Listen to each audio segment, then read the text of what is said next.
Friends, நாங்கள் பார்த்தீங்கன்னா தென்னம்பக்கம் அழகர் கோயிலுக்கு வந்திருக்கோம்.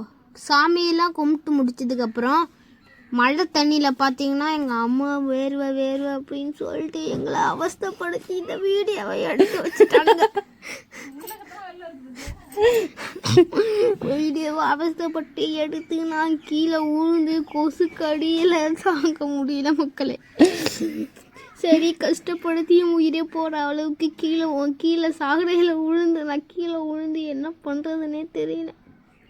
தண்ணியெல்லாம் இருந்துச்சு, பார்த்து பொறுமையாக போன பொம்மை கீழே வந்துச்சு. மனசு கேட்கவே இல்லை, தூக்கி எடுக்க முடியல. மனசு ரொம்ப மசி வேதனையாக இருந்துச்சு. எங்கள் அம்மா உனக்கு சாக்கடை தண்ணியில் நடந்தாதான் விவசாயத்தோட அருமை தெரியும்னு சொல்லிட்டு எங்களை சாக்கடை தண்ணியில் நடக்க வச்சுட்டு என் ட்ரெஸ் எல்லாம் போயிடுச்சு. ஃப்ரெண்ட்ஸ், பார்த்தீங்கன்னா நாங்கள் ஏகப்பட்ட பொம்மையை வீடியோ எடுத்தோம். ரொம்ப அழகாக இருந்துச்சு. ஓகே, இந்த வீடியோ உங்களுக்கு பிடிச்சிருந்தால் லைக் போடுங்க. உங்களுக்கு இது பிடிக்கலன்னா நீங்கள் வேறு ஏதாவது ட்ரை பண்ணுங்கள் அப்படின்னு கமெண்டில் கேளுங்க, நாங்கள் ட்ரை பண்ணுறோம். ரொம்ப அழகாக இருந்துச்சு.